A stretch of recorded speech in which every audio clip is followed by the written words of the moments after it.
Depuis les temps anciens, Dieu voulait que son peuple soit préparé à l'arrivée du Sauveur.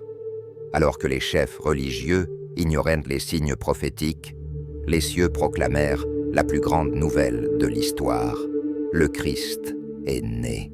Les anges ont annoncé cette vérité aux humbles bergers dans les champs de Bethléem, et une étoile brillait à l'est, guidant les sages des pays lointains vers l'enfant Jésus. Mais cette histoire va bien au-delà d'un voyage à la recherche d'un roi. Elle révèle le profond contraste entre ceux qui acceptaient la lumière divine et ceux qui la rejetaient. Il parle de foi, d'espérance et de véritable adoration, ainsi que des défis qui ont entouré les premières années de la vie du Messie. Alors préparez-vous à plonger dans ce voyage passionnant, plein de signes célestes, de défis et de miracles qui confirment le plan parfait de Dieu pour le salut de l'humanité. Et si vous souhaitez continuer à en apprendre davantage sur la parole de Dieu et son merveilleux plan de rédemption, abonnez-vous dès maintenant à la chaîne Restauration et Paix. Activez les notifications pour ne manquer aucun contenu spécial. Apprenons ensemble davantage sur le roi venu restaurer et ramener la paix dans les cœurs. C'était le plan divin que son peuple soit informé de l'arrivée de son Fils dans le monde. Les chefs religieux auraient dû préparer le peuple à attendre le Sauveur, mais eux-mêmes ignoraient les signes de sa venue. Par conséquent, Dieu a envoyé des anges pour révéler aux bergers que Christ était né et où ils pourraient le trouver. Ainsi, lorsque Jésus fut présenté au temple, certains le reconnurent comme le Sauveur. Dieu a préservé la vie de Siméon et d'Anne afin qu'ils puissent témoigner que Jésus était le Messie promis.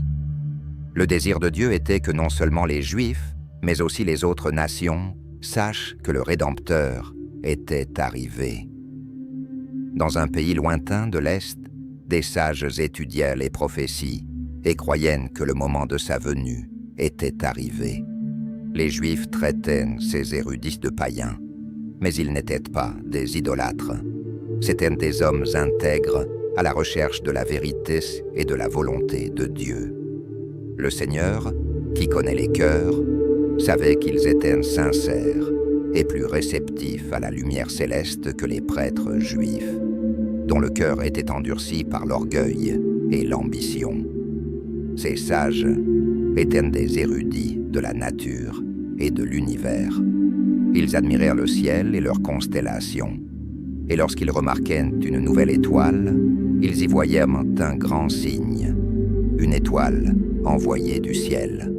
La nuit même où les anges annonçaient la naissance de Jésus, aux bergers de Bethléem, les mages virent une lueur inhabituelle dans le firmament. C'était la lumière qui entourait l'armée céleste. Lorsque cette lumière s'est dissipée, ce qui ressemblait à une nouvelle étoile est apparu dans le ciel. Ils se souvenaient de la prophétie. Une étoile viendra de Jacob, un sceptre montera d'Israël. Nombre 24, 17. Serait-ce le signe du Messie? Poussés par la foi, ils suivirent l'étoile qui les conduisit en Judée. Cependant, à mesure qu'ils approchaient de Jérusalem, la lueur s'est affaiblie, les empêchant d'avancer.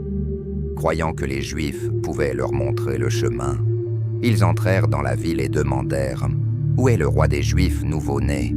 Nous avons vu son étoile à l'est et sommes venus l'adorer. » En entendant cela, le roi Hérode et tout Jérusalem furent alarmés. Il rassembla ensuite les principaux sacrificateurs et les scribes, les interrogeant sur le lieu de naissance du Christ.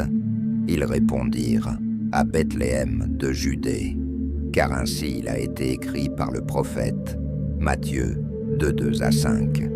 Hérode, craignant de perdre son trône, demanda des détails sur l'apparence de l'étoile et, dissimulant ses intentions, ordonna aux mages « Allez vous renseigner sur l'enfant.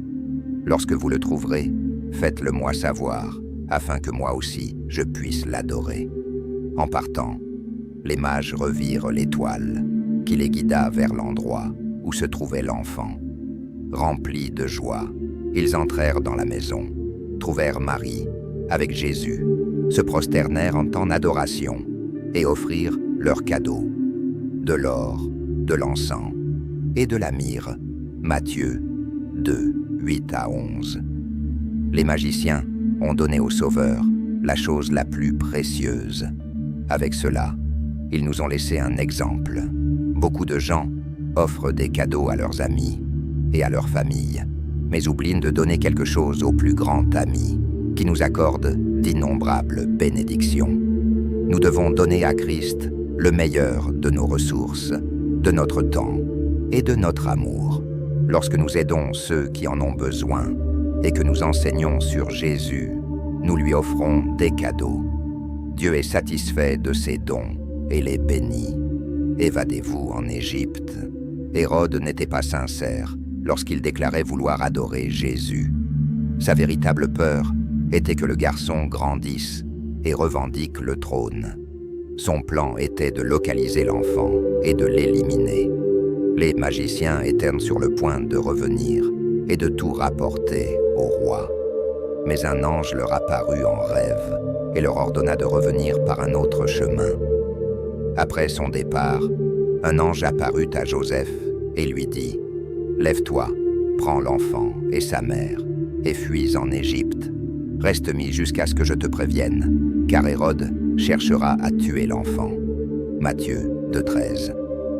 Sans hésitation, Joseph partit avec Marie et Jésus le soir même. Les cadeaux des mages étaient la providence divine pour soutenir la famille pendant son séjour en Égypte.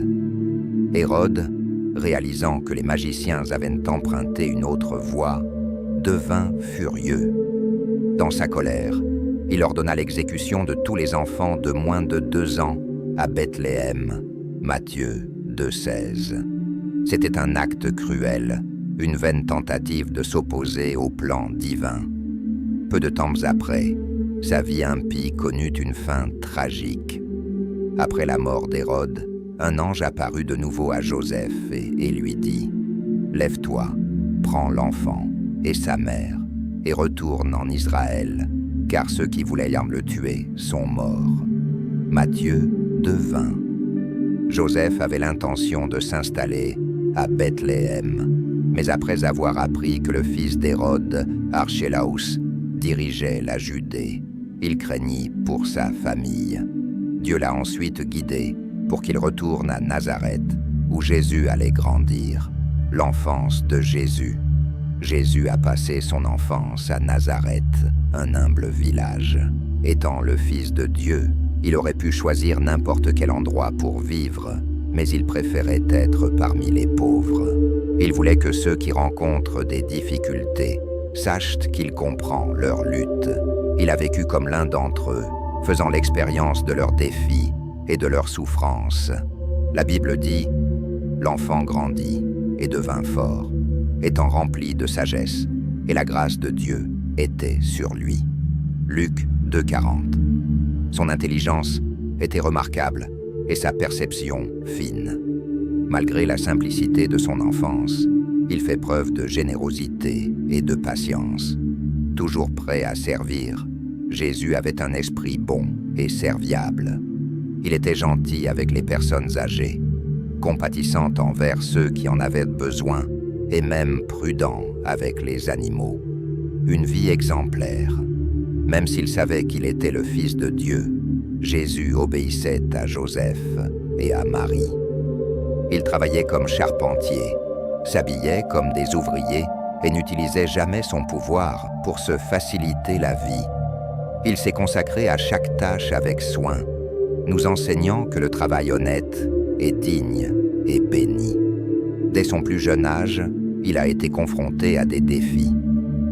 Les rabbins juifs enseignaient des traditions qui ne figuraient pas dans la parole de Dieu.